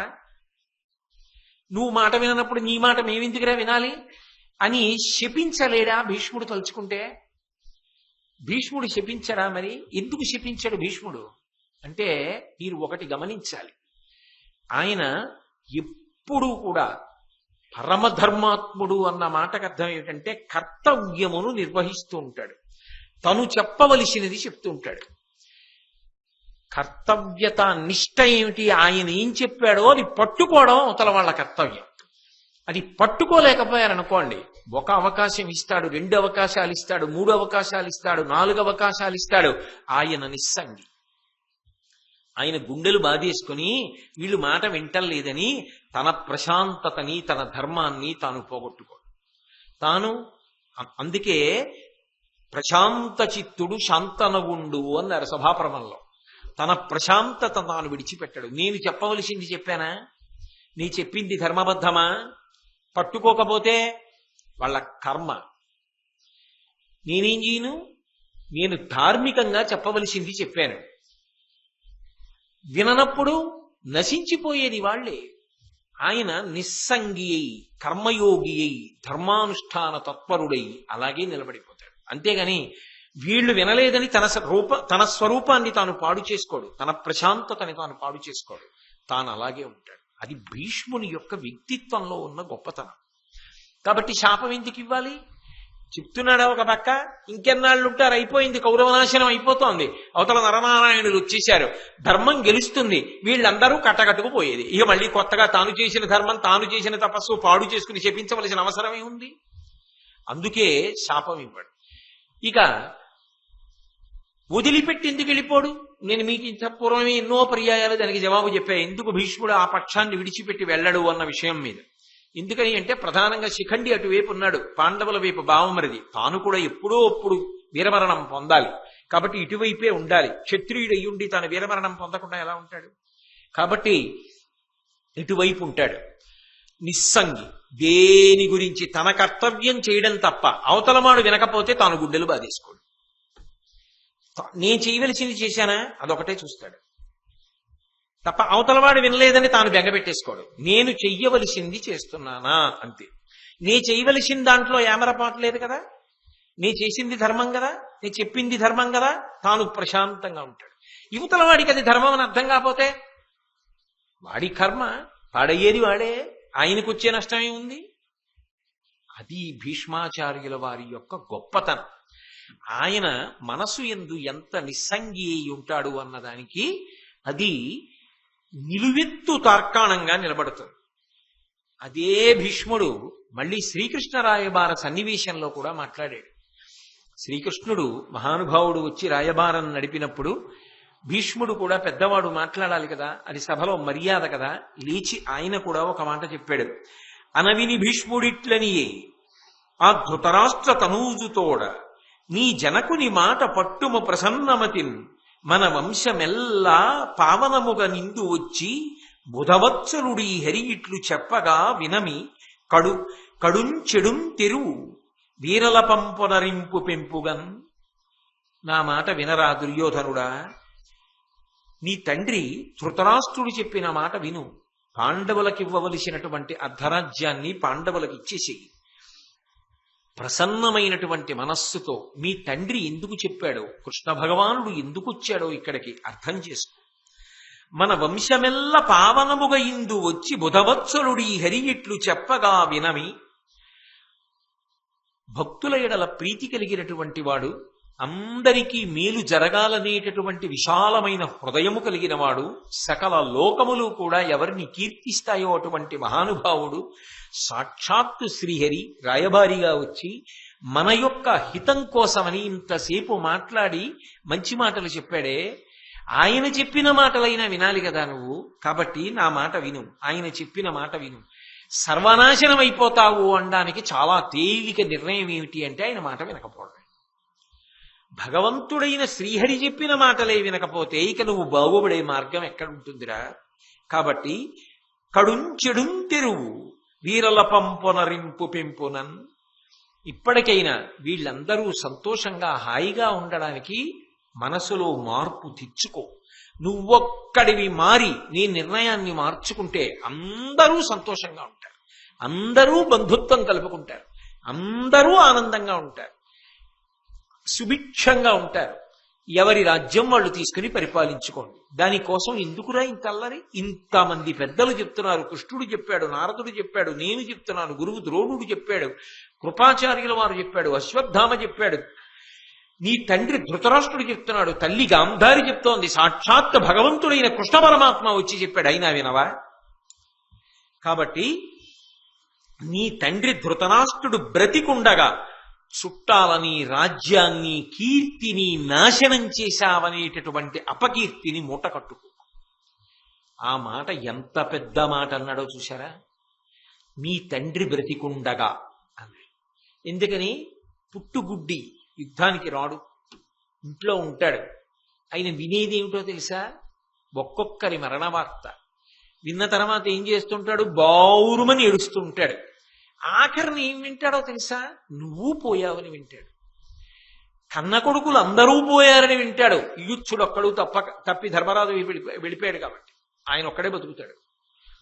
అందరూ పోయారని వింటాడు. మీ నాన్న ఎవరో ఒకడి కోసం ఏడవడం కాదురా, ఏ విదురుడిని విడిచిపెట్టి ఉండలేడో ఆ విదురుడు వెళ్ళిపోతాడు దూరంగా. భీష్ముణ్ణి వెళ్ళిపోతాను, గురువు ద్రోణుడు వెళ్ళిపోతాడు, మిగిలిన వీరులు పడిపోతారు, నువ్వు పోతావు, నీ తమ్ముళ్ళు పోతారు. ఇంతమందిని తలుచుకుని ఏడవడానికి మీ నాన్న ఒక్కడే ఉంటాడు. అప్పుడు మీ నాన్న ఏమంటాడో తెలుసా? ధూర్తుర్రాన వాడు వింటే ఇలా జరిగేదా అంటాడు. ఎంత అపకీర్తిని మూట కట్టుకెళ్ళిపోతావురా? ఎందుకురా? బతికున్న తండ్రిని ఏడిపించడానికి ఇంతమందిని చెప్పేస్తావా? నీ ఆశకి, నీ కోరికకి ఆలోచన ఉండొద్దురా? ఆఖరికి ఆయన ఒకటేరా బతికేది, మనం అందరం ఉండం. నీ నిర్ణయానికి పర్యవసానం అంతే. కాబట్టి విను, నా మాట విను. లేకపోతే బంధువులందరూ మడిసిపోతారు, రాజ్యము ఇటు మిగలదు, పాండవులకే వెళ్ళిపోతుంది. నీకు మిగిలేది ఏమిటంటే అపకీర్తి ఒకటి, ఆయన ఏడుపు ఒకటి. ఎందుకు అలా చేస్తావు? బుద్ధి మార్చుకో. అసలు నీకు ఒక మాట చెప్పనా?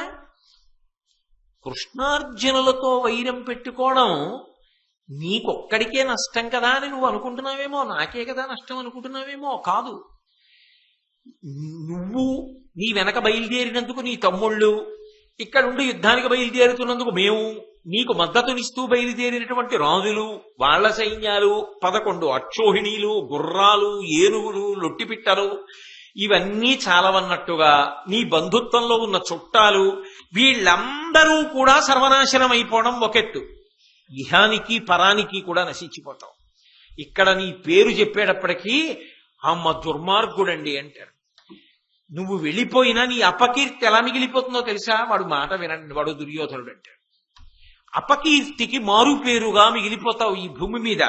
కాబట్టి ఇహానికి పాడవుతావు, పరానికి పాడవుతావు. కాబట్టి వద్దు, నా మాట విను. వాళ్ళిద్దరికీ వ్యతిరేకంగా వెడుతున్నది నువ్వు ఒక్కడివే కాబట్టి నువ్వు ఒక్కడివే పడిపోతున్నాను అనుకుంటున్నావేమో. నీతో పాటు ఇన్ని పాడు చేసేస్తున్నావు, అదే ఆలోచించు. నా మాట విను. నీకున్న పెద్ద దుర్గుణం ఏమిటంటే మాట వినకపోవడం. ఒక్కసారి పెద్దవాడు తాతగారు ఇంత తలకొట్టుకు చెప్తున్నాడు అని నా మాట వినరా? బ్రతికిపోతారా అందరూ, కీర్తి పొందుతావురా, సంతోషంగా ఉండరా? అంతటి మహానుభావుడు, అంత రాజ్యాన్ని నిలబెట్టినవాడు, వంశాభివృద్ధిని కాంక్షించినవాడు గుండెలు బాదుకుని అడిగాడు, వినరా నా మాట ఈ ఒక్కసారి? పాండవులతో సంధి చేసుకో, సఖ్యంతో బ్రతికి, సంతోషంగా బ్రతికి. నువ్వు బ్రతికితే అందరూ బతుకుతారా, నువ్వు చచ్చిపోతే అందరూ చచ్చిపోతారు. వద్దు, నువ్వు బ్రతుకు, వాళ్ళని బ్రతకని. నా మాట విను. వినేస్తే భారతం అంతా ఎందుకు వస్తుందండి? ఎన్ని చెప్పినా, ఎంతమంది చెప్పినా అసలు ఆ మౌఢ్యం అనేటటువంటి దానికి అర్థం లేదు. నాకన్నా గొప్పవాడేవాడు, పక్కన కర్ణుడోడు. ఇంతమంది ఇన్ని చెప్తూ ఉంటే గురువు గారి మనసు తాతగారి మనసు మార్చేస్తున్నాడు, ఈ కృష్ణుణ్ణి బంధించేద్దామని తగుదునమ్మా అని దుష్టచతుష్టయం పక్కకెళ్ళారు. పక్కకెళ్ళి కృష్ణుణ్ణి బంధించడానికి వచ్చారు. కృష్ణుడు అన్నాడు, ఒక్కణ్ణి చేసి ఇంతమంది కలిసి కట్టేస్తారా అని అమాయకుడిలా నటించి విశ్వరూపాన్ని చూపించాడు. ఆ విశ్వరూపాన్ని చూపిస్తే చూడడానికి అర్హత ఎక్కడిది వాళ్ళకి? అందరూ స్పృహ తప్పి పడిపోయారు. చూడగలిగిన వాళ్ళెవరు? ఆయన ఎవరికి దివ్య దృష్టినిచ్చాడో వాళ్ళు మాత్రమే చూశారు. నారద మహర్షి చూశాడు, భీష్ముడు చూశాడు, విదురుడు చూశాడు, ద్రోణుడు చూశాడు, సంజయుడు చూశాడు. అంత సభలో చూసిన వాళ్ళ ఇదువురే. ఆ కలకలాన్ని చూసి మోగుతున్న గంటలు, మృదంగాలు, శంఖాలు, ఆ ధ్వనులు విని శ్రీకృష్ణ పరమాత్మ విశ్వరూపాన్ని చూపిస్తున్నాడని ధృతరాష్ట్రుడు లేచి ఏడిస్తే అనుగ్రహించాడు కనుక చూడగలిగాడు. కాబట్టి ఎవరు ధర్మాన్ని నమ్ముకున్నారో, ఎవరు సత్యాన్ని నమ్ముకున్నారో, ఎవరు భక్తిని నమ్ముకున్నారో, ఎవరు కృష్ణుణ్ణి నమ్ముకున్నారో, ఎవరు అందరి యొక్క హితాన్ని కాంక్షించారో అటువంటి వారు శ్రీకృష్ణ పరమాత్మ యొక్క విశ్వరూప సందర్శనాన్ని చెయ్యగలిగారు. ఎవడు మూర్ఖత్వంతో ప్రవర్తించాడో ఆ దుర్యోధనుడు కాని, దుష్టచతుష్టయం కాని, ఆ పరివారం కాని, సభలో ఉన్న ఇతరులు కాని కృష్ణ పరమాత్మ యొక్క విశ్వరూపాన్ని చూడగలిగారా? చూడలేకపోయారు. చూడలేకపోయినా వాళ్ళ మూర్ఖత్వం మాత్రం వాళ్ళది. అలా కృష్ణుణ్ణి కట్టలేకపోయాం, విశ్వరూప సందర్శనం చేయించి వెళ్ళిపోయాట అన్నా ఇంకా మనం యుద్ధంలో గెలిచేస్తాం, వాళ్ళెంత వీళ్ళెంత, కర్ణుడు అదే అంటుంటాడు, దుర్యోధనుడు అదే తంపరితనంతో ఉంటాడు. ఏం చెప్పాలి? మూర్ఖత్వం అన్న మాటకి హద్దు లేదు. కాబట్టి యుద్ధానికి బయలుదేరే సమయం ఆసన్నమైంది. 11 అక్షోహిణీల సైన్యం దుర్యోధనుడు. ఒక్కొక్క అక్షోహిణికి ఒక్కొక్క సేనానాయకుణ్ణి నియమించాడు.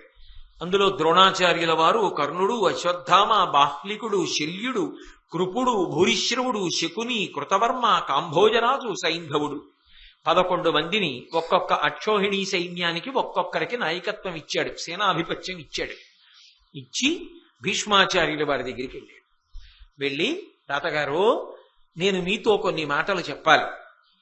ఇంత సైన్యం ఉండడం కాదు, ఈ సైన్యమంతా కలిసి నడవాలి. ఈ 11 మందికి ఆజ్ఞలను జారీ చెయ్యగలిగినటువంటి శక్తి కలిగిన వాడై ఉండాలి. అందరి మనసులు ఒకటి చెయ్యాలి. ఎందుకనంటే ఒక్కొక్కడు ఒక్కొక్క రకమైన అభిప్రాయంతో పెడతాడు యుద్ధానికి. మూర్ఖుడి వల్ల మనం యుద్ధానికి వెళ్లాల్సి వస్తోందని అనుకునేవాళ్ళు చాలా మంది ఉంటారు కదా. కానీ అందరి మనసు యుద్ధరంగంలోకి వెళ్ళిన తర్వాత సావో బ్రతుకో కానీ యుద్ధమే ప్రధానం అని, యుద్ధం అంటే యుద్ధమే, అలా నిలబడగలిగిన వాళ్ళు అయి ఉండాలి, అలా పోరాటం చేయగలిగిన వాళ్ళు ఉండాలి, అలా ఏకోన్ముఖం చెయ్యగలిగినటువంటి శక్తివంతుడు కావాలి. తాతగారు దేవతలు ఎంత తేజోవంతులు, అంత తేజోవంతులైనటువంటి దేవతలు కూడా యుద్ధానికి వెళ్ళవలసి వస్తే వాళ్ళకి ఒక సైన్యాధిపతిని పెట్టుకుంటారు. అందుకే కుమారస్వామి దేవతా సైన్యములకంతటికీ నాయకుడై విరాజిల్లుతూ ఉంటాడు. మీరు సుక్కలలో చంద్రుడు ఎలా ప్రకాశిస్తూ ఉంటాడో ఈ వీరాధివీరుల యందు మీరటువంటి వారు. కాబట్టి మీరు సర్వసైన్యాధిపత్యాన్ని స్వీకరించాలి. మీరు మా వైపు సర్వసేనాధిపతిగా అభిషేకాన్ని పొంది యుద్ధం అంతటినీ కూడా నడిపించి నాకు విజయాన్ని కట్టపెట్టండి. ఎంత చెప్పాడు? ఇంత చెప్పిన వాడి దగ్గరికి వెళ్ళి ఈ మాట చెప్పాడు. నేను మీతో చెప్పాను కదా, ఆయన కర్తవ్యత నిష్ఠ ఆయన. నువ్వు వినని వాడివి నీ వైపు నా యుద్ధం ఏమిట్రా అనడు ఆయన. తన కర్తవ్యం తాను చేసుకుని వెళ్ళిపోతాడు. తను చెప్పిన మాట వినలేదు అని తెలిసి కూడా ఆ కార్యాన్ని అంతే దక్షతతో నిర్వహిస్తాడు, తప్ప ఇంకొకలా చెయ్యడు. కానీ మనసులో ఉన్న మాట దాచి మాత్రం కాపట్యంతో యుద్ధం చెయ్యడు, కపట బుద్ధి ఉండదు. అందుకే దుర్యోధనుడి వంక తిరిగి ఒక మాట అన్నాడు. మీరు పాండుసుతులు నారాయణకొక్క రూప కార్యమున్న రూపు వలకవలయు కయ్యమైన వత్తు మీలోన నా ఉనికి చందమునకు ఉచితమిదియా. ఓ దుర్యోధన, నిజానికి పాండురాజకుమారులైనటువంటి పాండవులు ఒకటి, మీరొకటి నాకు కాదు. వాళ్ళు మనవలే, మీరు మనవలే. మీరు ధృతరాష్ట్రుడి కొడుకులు, వాళ్ళు పాండురాజు కొడుకులు. అయినా మీరిద్దరూ కూడా విచిత్ర వీర్యుని యొక్క భార్యలైనటువంటి అంబిక అంబాలికల యందు జన్మించిన వాళ్లే కదా, అందుచేత నాకు మనవలే కదా, ఇద్దరూ నాకు సంబంధించినంత వరకు పరమాప్తులు, కార్యమున్న రూపు ఒలుకవలయు. కానీ నేను మీ దగ్గరే ఉంటాను, మీవైపే యుద్ధం చేస్తాను, నువ్వు కోరుకున్నట్టుగా సర్వసేనాధిపత్యాన్ని స్వీకరిస్తాను. ఎందుకో తెలుసా? కయ్యమైన ఒత్తు మీలోన నాయునికి చందమునకు ఉచితమిదియా. ఇంతకాలం నుంచి ఈ హస్తినాపురంలోనే ఉన్నానుగా, కాబట్టి ఇప్పుడు కూడా ఇటువైపే యుద్ధం చేస్తాను. ఎందుకని అటు శిఖండ్ ఉన్నాడు, పుట్టిందే నన్ను చంపడానికి, అయినప్పుడు అటెలా వెళ్ళడం కుదురుతుంది? ఇటే ఉండాలి. కాబట్టి ఇటే ఉంటాను. ఉన్నప్పుడు చెయ్యాలిగా, చెయ్యవలసిన కర్తవ్యం చెయ్యాలిగా, సర్వసేనాధిపతిగా ఉండన్నా ఉంటాను, అలాగే యుద్ధం చేస్తాను. అంటే నువ్వు చెప్పిన మాట నేను వింటున్నాను, కానీ నేను చెప్పిన మాట నువ్వు వినలేదు. ఇది మనసులో పెట్టుకుని సరిగా యుద్ధం చేయనని అనుకుంటున్నావేమో. దుర్యోధన, నేను చెప్పిన మాట బాగా విను. సేనాధిపత్యమును తగబూనెద నను మార్కొనంగా పురుషులు ఉర్వింగాన కిరీటినొక్కనికే నోర్వ అతండు శరము లెక్కుడెరుంగున్. నేను త్రికరణ శుద్ధిగా యుద్ధం చేస్తాను. నీకొక మాట చెప్తున్నాను, నన్ను మార్కొనంగా పురుషులు ఉర్వింగాన, నేను కోదండం పట్టుకుని రథమిక్కి యుద్ధానికి విడితే నన్ను గెలవగలిగిన వాడు, నాతో సమానంగా యుద్ధం చెయ్యగలిగిన వాడు ఈ భూమి మీద ఉన్నాడని నేను అనుకోవట్లేదు. ఎవరూ నన్ను యుద్ధంలో గెలవలేరు. కానీ ముందే చెప్తున్నాను, కిరీటిని ఒక్కని నేనోర్వా, అర్జునుణ్ణి మాత్రం నేను గెలవలేను, నా వల్ల కాదు. ఎందుకు నా వల్ల కాదో తెలుసా? అతండు శరము లెక్కుడెరుంగున్. అతనికి చాలా బాణాలు తెలుసు, నాకన్నా ఎక్కువ అతనికి తెలుసు. కాబట్టి అర్జునుణ్ణి ఓడిస్తానని నీకు మాట ఇవ్వలేను. అయిపోయిందా యుద్ధం? నిజానికి ఎవరిని నమ్మి వెడుతున్నాడు యుద్ధానికి? భీష్ముడిని నమ్మేనా? భీష్ముడు అర్జునుణ్ణి నేను గెలవలేను. ఎవరు గెలిచేస్తానంటున్నవాడు పక్కన? కర్ణుడు. అంతకన్నా గొప్పవాడా భీష్ముడి కన్నా? ఎవరివి కారు కూతలో తెలియట్లా.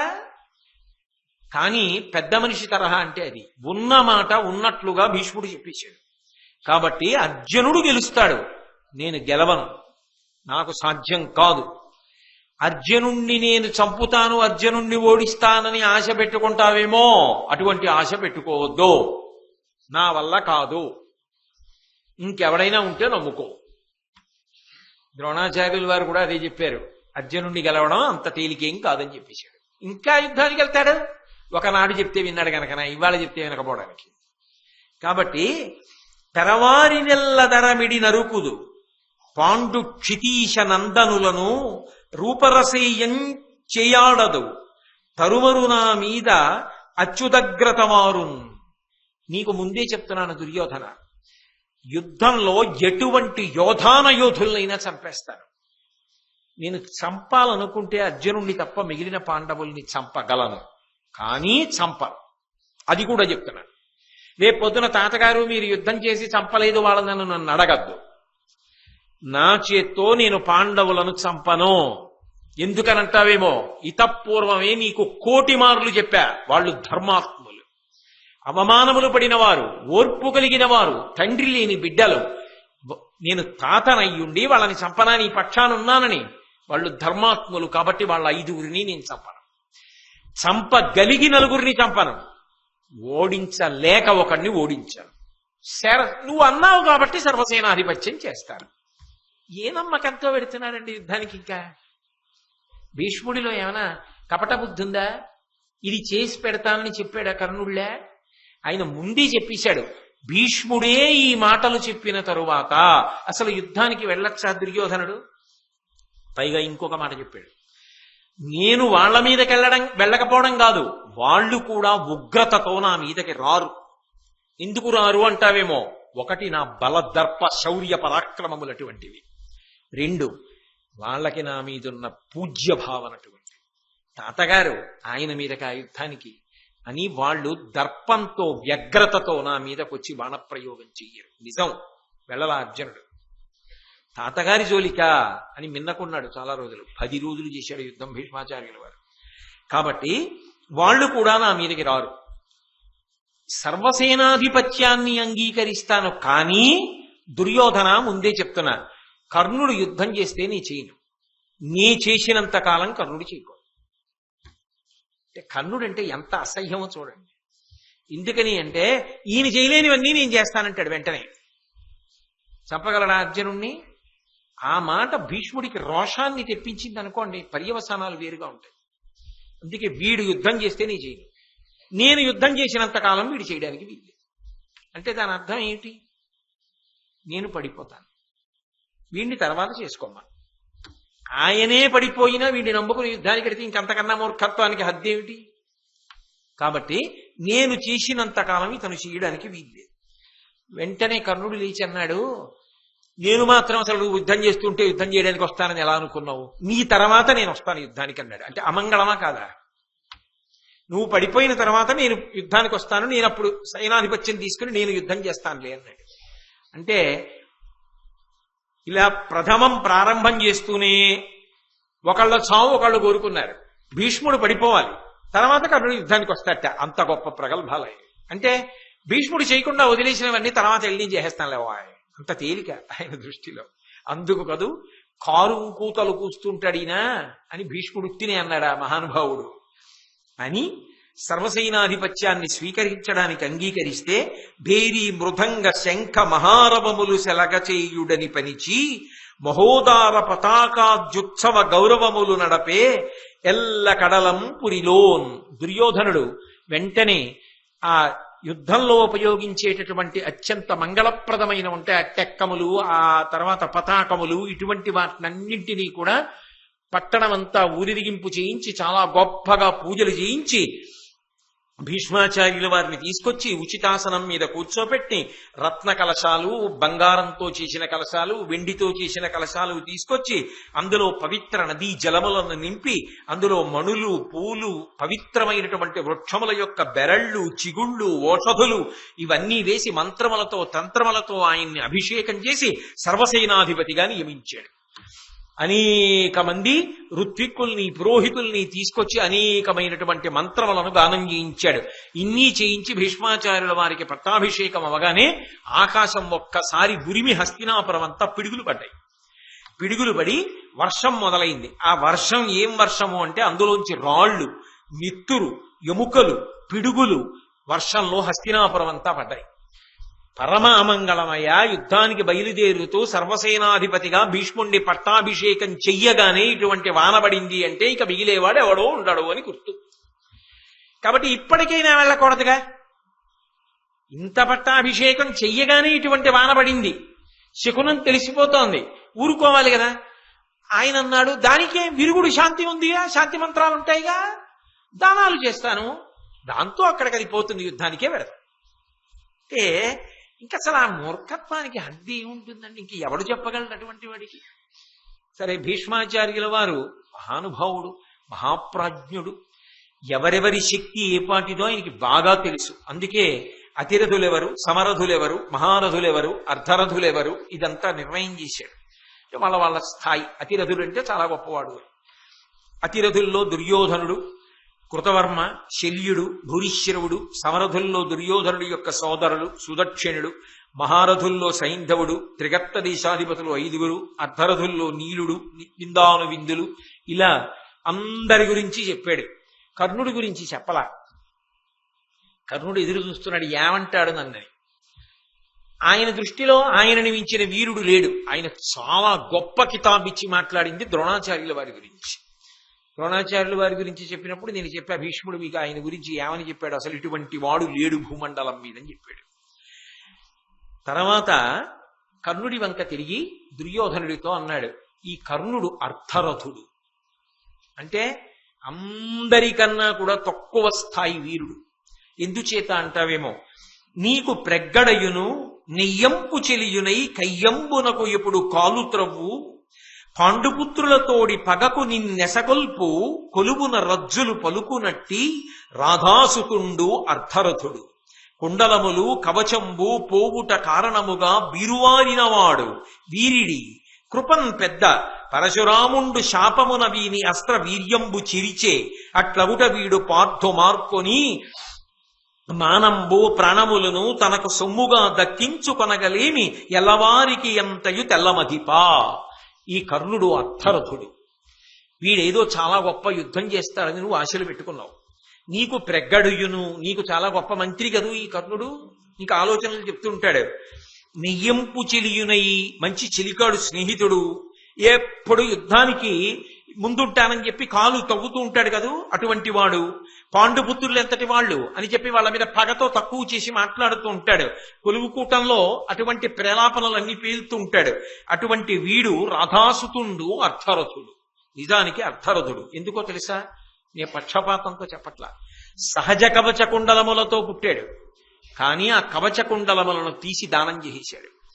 దాని వలన ప్రమాదాన్ని కొని తెచ్చుకున్నాడు. బుద్ధిహీనుడు, ఎప్పుడు ఏ నిర్ణయం చేసుకోవాలో తెలియదు, కానీ చాలా దయ కలిగినవాడు. కృపన్ పెద్ద, చాలా దయ కలిగినవాడు. ఆయన ఏమి కేవలం తప్పు చెప్పట్లేదు, ఆయనలో ఉన్న మంచిని కూడా చెప్పాడు.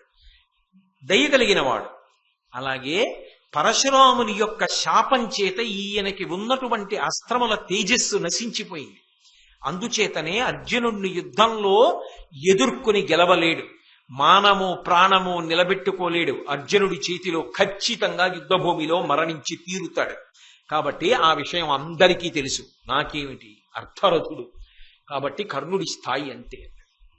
అనగానే కర్ణుడు లేచి అన్నాడు, దుర్యోధన, ఈ ముసలాన్ని అసలు ఎందుకు నమ్ముతావు? ఇప్పుడే నా గురించి ఇలా మాట్లాడిన వాడు యుద్ధానికి వెళ్ళి నీకు మేలు చేస్తాడనుకుంటున్నావా? అర్జునుడితో యుద్ధం చేయలేట, పాండవుల్ని పట్టుకోట, మరి ఏం చేసి పెడతాడు నీకు? ఇలాంటి వాళ్ళని నమ్మి యుద్ధం చేస్తే ఆఖరికి మన సైన్యాన్ని పరసైన్యానికి అప్పచెప్పేస్తాడు. ఇప్పటికైనా నా మాట విను, పదవిలోంచి తొలగించు. నాకీ గెలిపేమిటో నీకు నిమిషాల మీద తీసుకొచ్చి అప్పచెప్తాను. అంతేగాని ఎందుకు నమ్ముతావు ఈ భీష్ముణ్ణి అని ప్రగల్భాలు పలికాడు. పలికి పైగా అన్నాడు, ఆయన నన్ను అర్ధరథుడు అన్నాడు, నేను అంటున్నాను భీష్ముడు అర్ధరథుడు, భీష్ముడు మహారథుడు కానీ కాడన్నాడు. అసలు ఏమైనా అర్థం ఉందండి?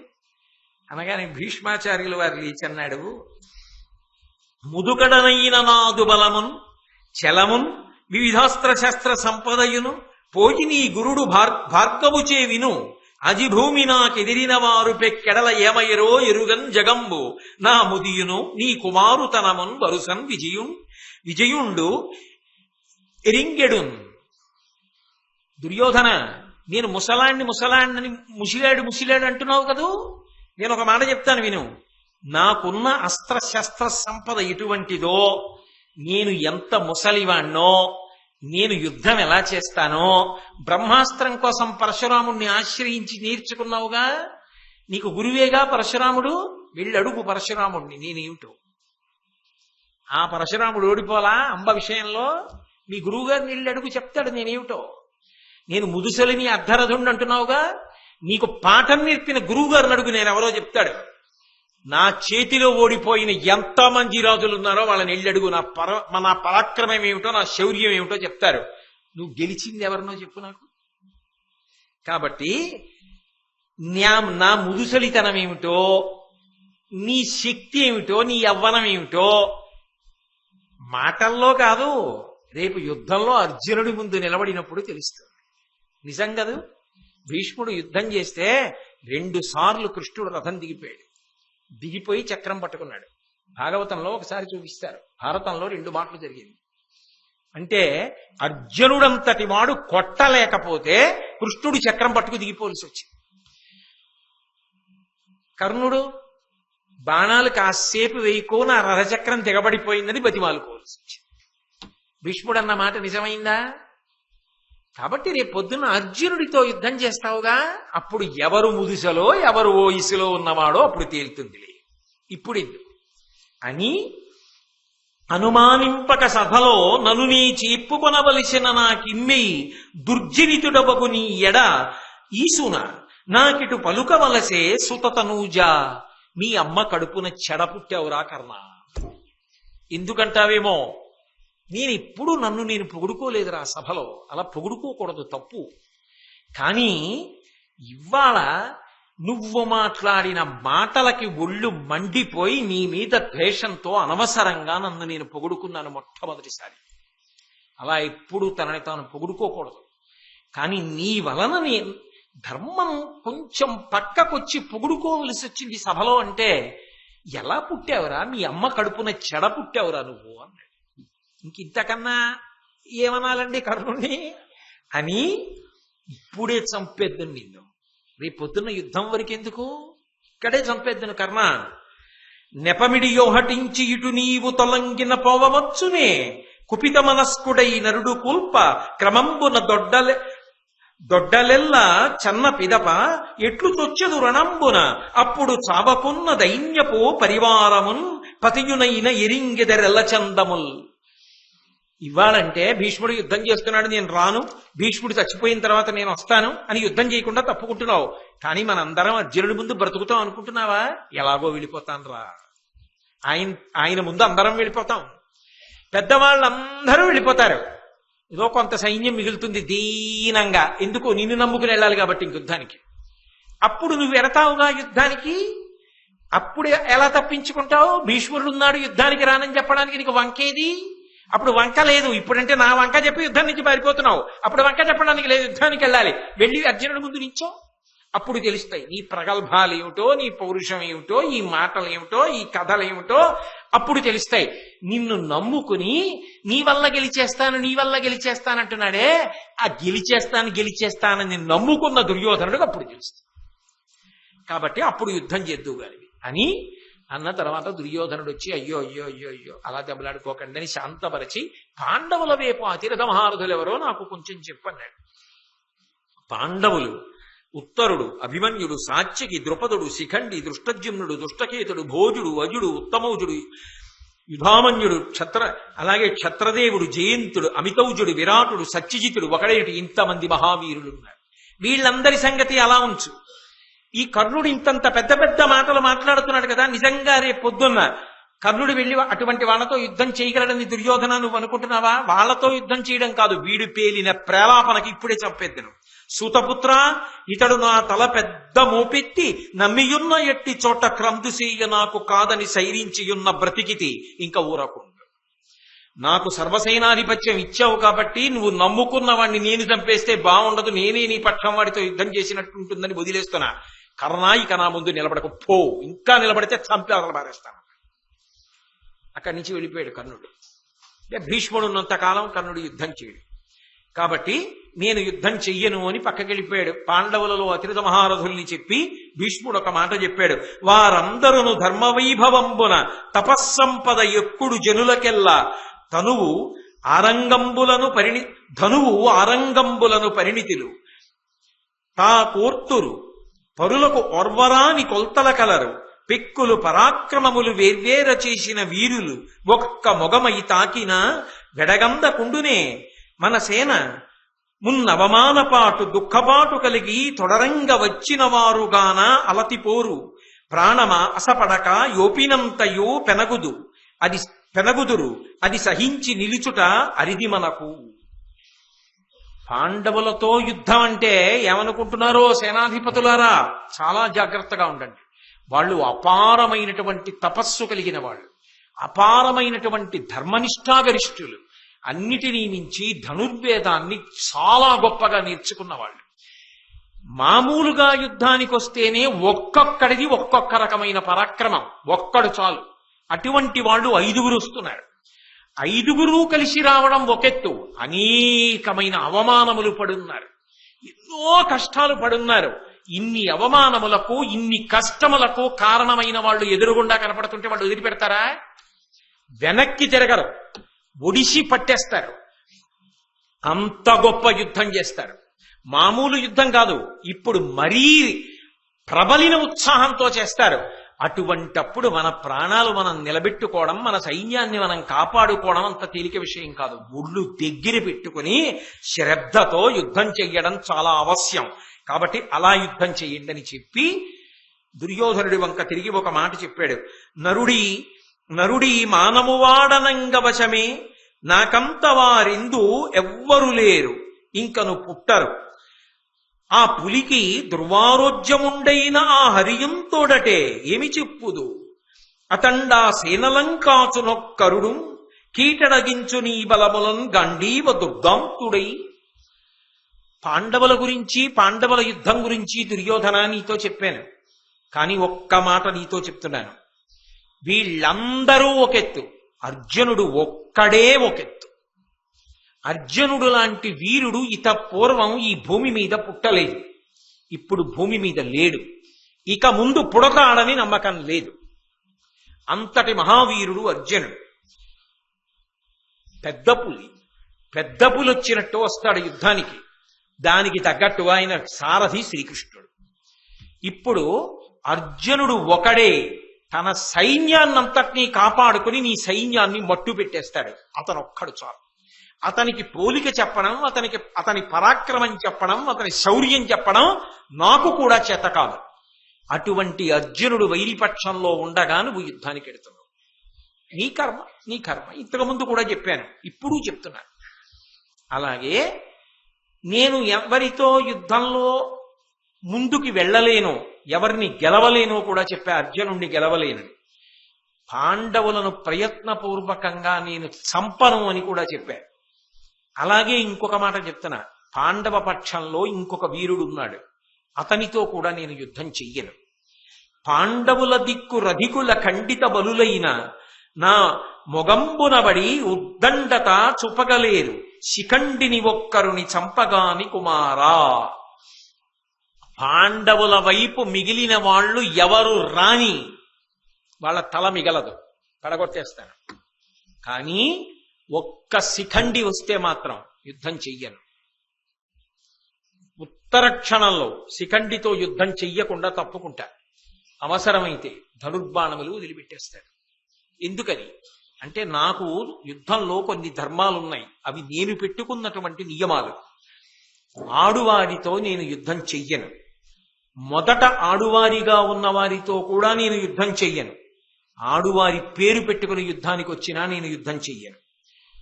యుద్ధానికి వచ్చిన పురుషుడిలో ఆడువారి ఆకారం ఉన్నా నేను యుద్ధం చెయ్యను. ఆడువారిగా పుట్టి మగవాడిగా మారినవాడైనా నేను యుద్ధం చెయ్యను. శిఖండి మొదట ఆడుదానిగా పుట్టి తర్వాత మగవాడిగా మారింది మీకు అందరికీ తెలుసు. కాబట్టి శిఖండి నా ఎదురుగుండా యుద్ధానికి వచ్చి నిలబడితే నేను శిఖండితో యుద్ధం చెయ్యను. కాబట్టి రేపొద్దున్న నీ మీద ఆశ పెట్టుకున్నాను తాత, నువ్వు వాళ్ళని ఇది చెయ్యలేదు వాళ్ళని అది చెయ్యలేదు అని నన్ను అంటావేమో. అవతల వైపు ఉన్నటువంటి పౌరుష పరాక్రమములు ఎటువంటివో నీకు చెప్పాను. నువ్వు నమ్ముకున్న కర్ణుడు అర్ధరథుడు. నిశ్చయాత్మకంగా చెప్తున్నాను, వాళ్ళు వస్తున్నది కేవలం యుద్ధానికి కాదు, విపరీతమైనటువంటి అవమానములు పడి క్రోధంతో వస్తున్నారు. కాబట్టి వాళ్ళని తట్టుకోవడం అంత తేలిక కాదు. నిష్కర్షగా చెప్పాను. నేను పాండవుల జోలికి వెళ్ళను, వాళ్ళని పడగొట్టను. నీకు చెప్పాను, యుద్ధంలో అర్జునుణ్ణి గెలవలేను.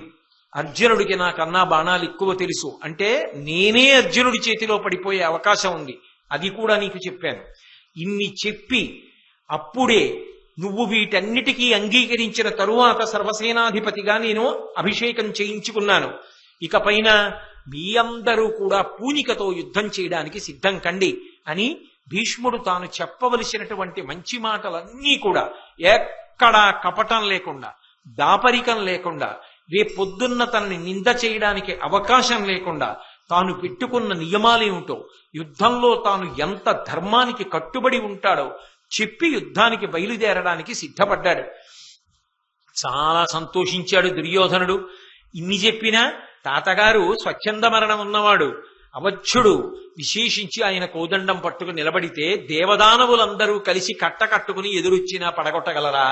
ఇటువంటి భీష్ముడు సర్వసేనాధిపతి అయి ఉండగా నన్ను గెలవగలిగిన వాడెవరు? గెలుపు నాకు వచ్చి తీరుతుందనుకున్నాడు. కాబట్టి ఆయన మనసులో సంతోషం అయింది. భీష్ముడు ఒకలా కోరుకున్నందుకు, ఆయన అలా యుద్ధం చేయగలుగుతున్నందుకు భీష్ముడి సంతోషం భీష్ముడిది. ద్రౌపదీదేవి అవమాన భారం తీరేటట్టుగా యుద్ధం చేయగలుగుతున్నందుకు పాండవుల సంతోషం పాండవులది. మొత్తానికి ఇది జరిగేది యుద్ధమైనా అందరూ సంతోషంగా ఉన్నారన్న మంగళప్రదమైన వార్త దగ్గర ఇవాల్టి విశేషాన్ని పూర్తి చేసి రేపటి నుంచి అత్యంత ప్రధానమైనటువంటి మలుపులతో కూడుకున్నటువంటి రసవత్తరమైన ఘట్టములు ఆవిష్కరింపబడవలసిన అవసరం ఉన్నది. కృష్ణ పరమాత్మ అనుగ్రహించి పలికించుగాక. కాబట్టి రేపు సాయంకాలం మళ్ళీ 7 గంటలకి కలుసుకున్నప్పుడు